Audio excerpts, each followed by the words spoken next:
Hi, you guys. Welcome to Audrey's reading area. Alexa, what time is it? It's 5 p.m. 5 o'clock. Alexa, what time is Audrey's reading area? I'm not quite sure how to help you with that. Alexa, what time is Audrey's reading area?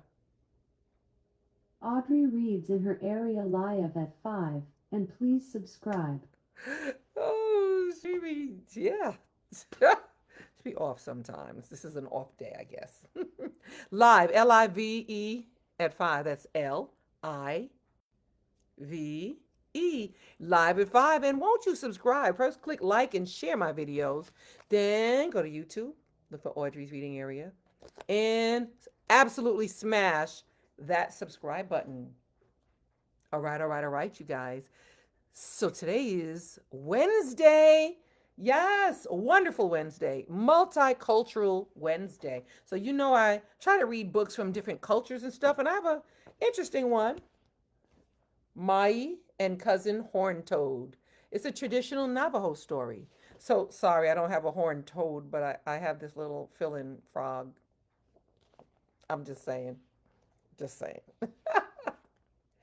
It's written by Shonto Begay, a traditional Navajo story. Shonto Begay.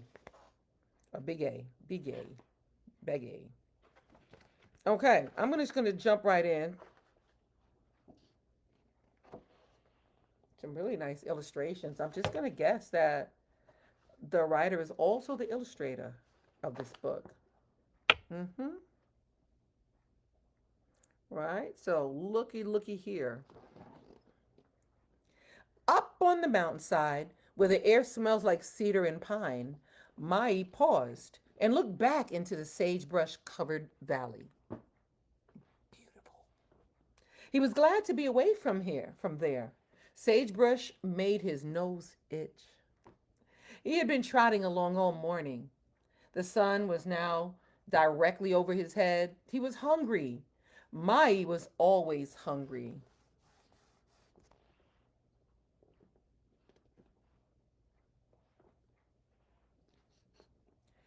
I think I'll visit my cousin on the other side of the mountain, he thought.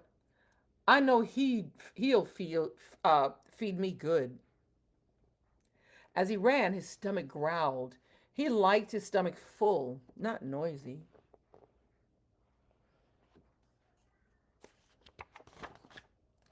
Meanwhile, Cousin Horntoad was out pulling weeds in his cornfield, wiping sweat off his forehead.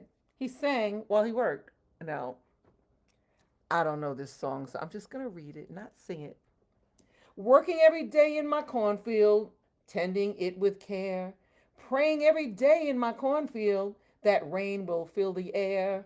Soon I'll harvest my cornfield, my bounty I'll share. When snow covers my cornfield, warmth and joy with many fine meals, friends, neighbors, and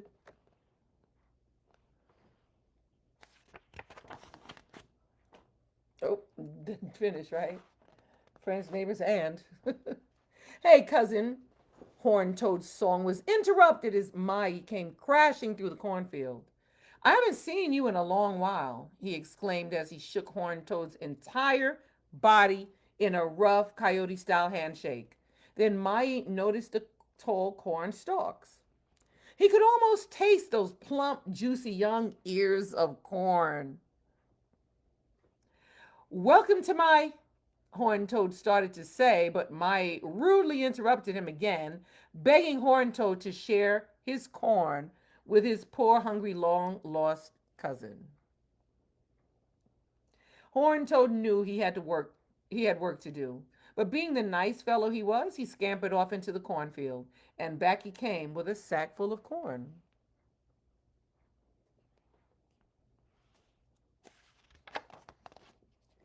After a meal of delicious roast corn and squash stew, Mai sat back and rubbed his big full stomach. He licked his lips and paws.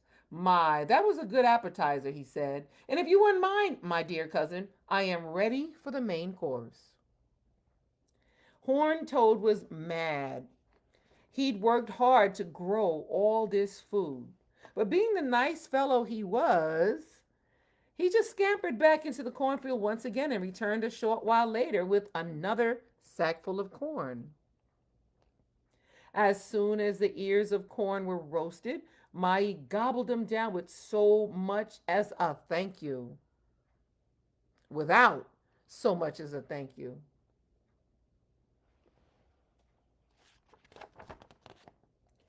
Horned Toad grew madder by the moment. Before Mai could ask him for any more food, Horned Toad wagged his finger and scolded. Cousin, you certainly eat way too much. If you must eat again, you will work in my cornfield. Mai hated working more than anything. That was why he traveled from one cousin to the next for food and a place to sleep. With great reluctance, Mai began to pull weeds and water the cornfield. But then he decided to drink the rest of the water himself.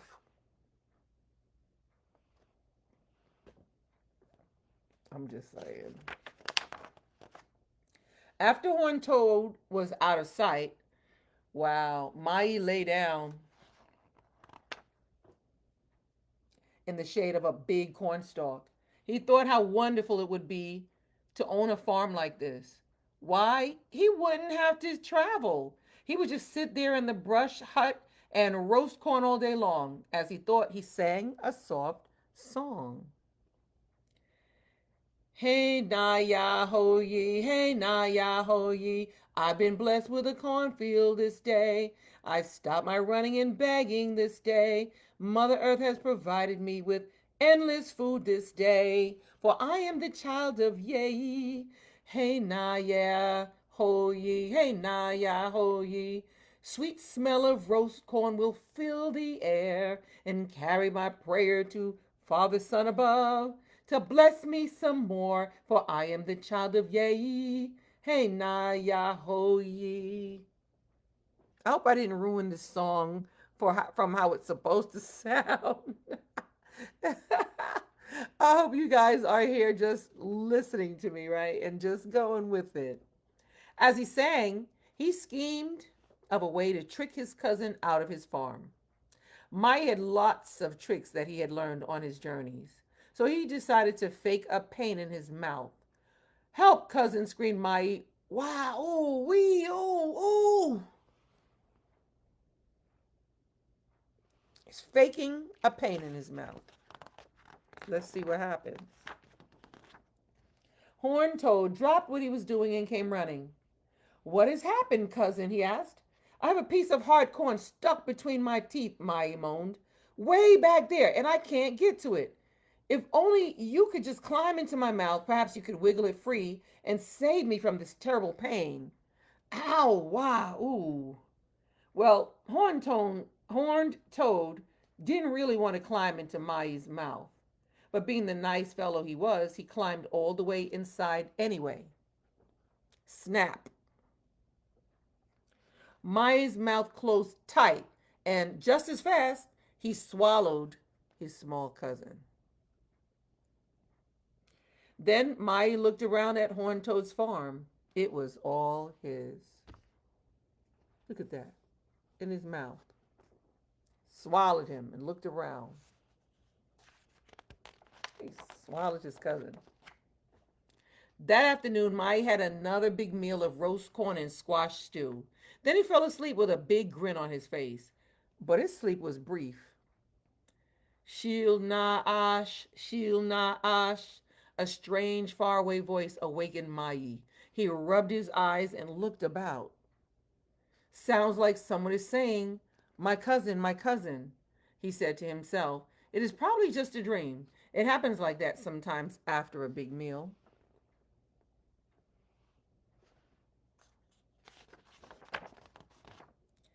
Mai rolled over and went back to sleep. But no sooner was he asleep again than the faraway voice returned.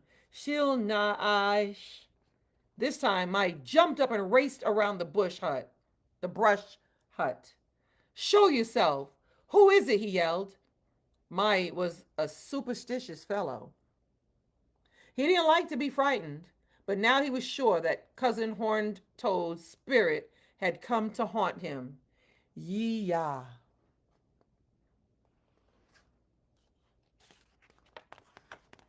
Mai fled to the other side of the cornfield. There he found a safe spot under a big juniper tree, where he fell asleep again. But no sooner was he asleep than the faraway voice returned. Shil na ash, it is me, horned toad. I am in your stomach, came the voice from deep inside of Mai. But, sputtered Mai, I thought you were. No, cousin, said Horned Toad. I am fine. It's nice and warm in here. All the food I need and more keeps coming down. And best of all, I don't have to pull weeds. But I would like to pull out these sharp things that are poking me in the side. Ouch, yelped Mai. Those are my ribs. The ribs are poking him. Ah, sighed Horned Toad. I think I found home. And he stretched himself out in a nice, cozy spot. Listen, hissed Mai, you come out this instant or I'll drown you out. Oh, please, don't do that, said Horned Toad. Please don't drown me. But Mai ignored his cousin's plea. He ran down to the creek and drank until he could hold no more. Then he smiled. He was rid of Horned Toad now. Water's good down here, came the small voice inside of Mai. And thank you. The cornmeal was making me quite thirsty. Cornmeal does that, you know.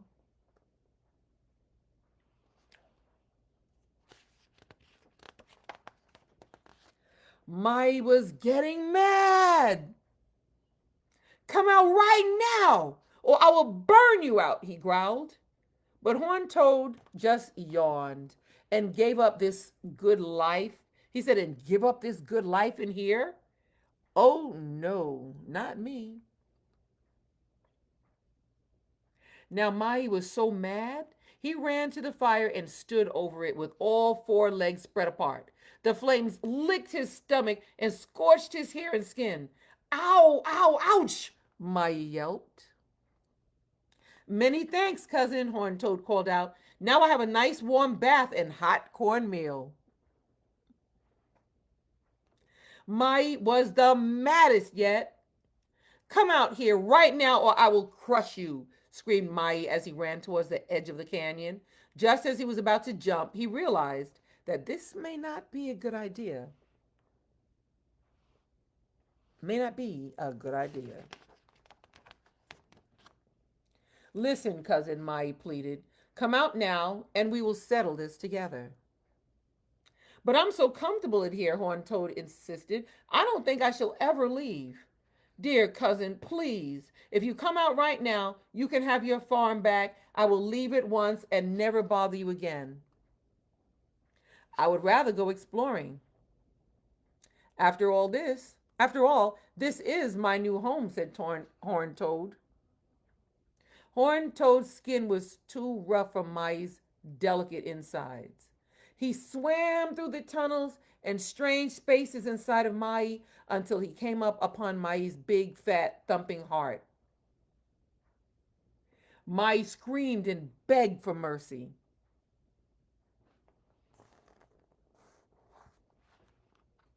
Horned Toad gave Mai's heart one big tug, then another.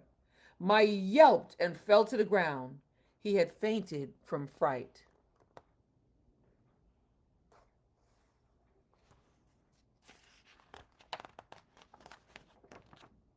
Later that evening, Horned Toad crawled out through Mai's mouth. Mai was still out cold. Horned Toad took Mai's big greasy tongue and gave it a gigantic pull. Mai's eyes opened and he bolted to his feet. He let out a frightful scream and ran off into the dusk without ever looking back once. Mm.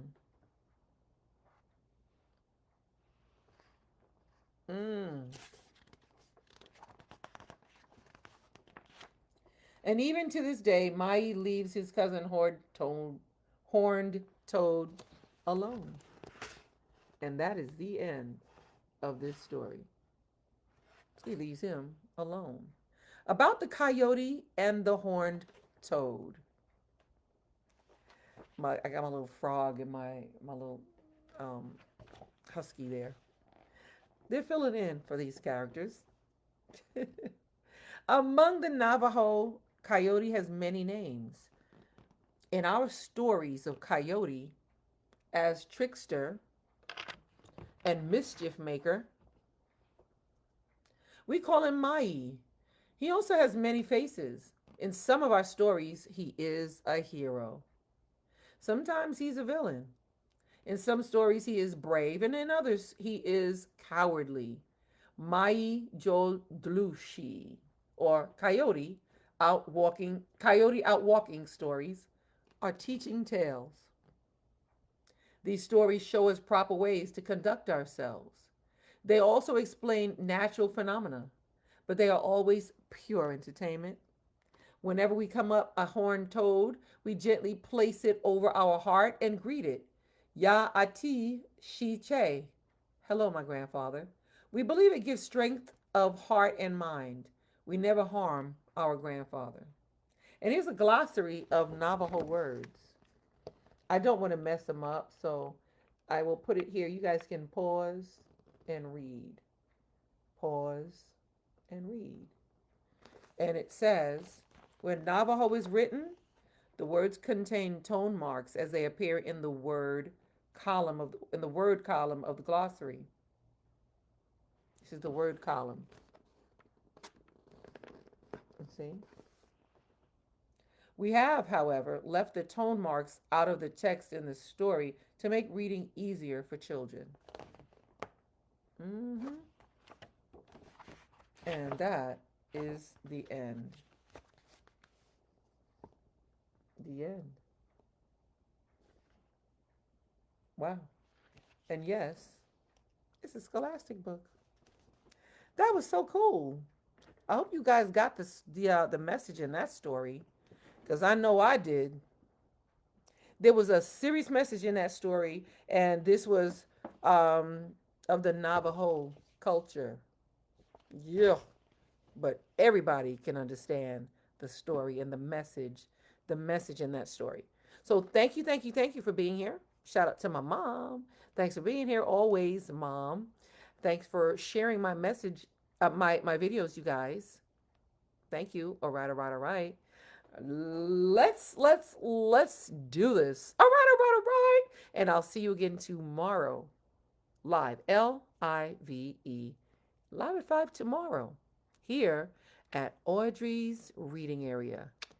See you then.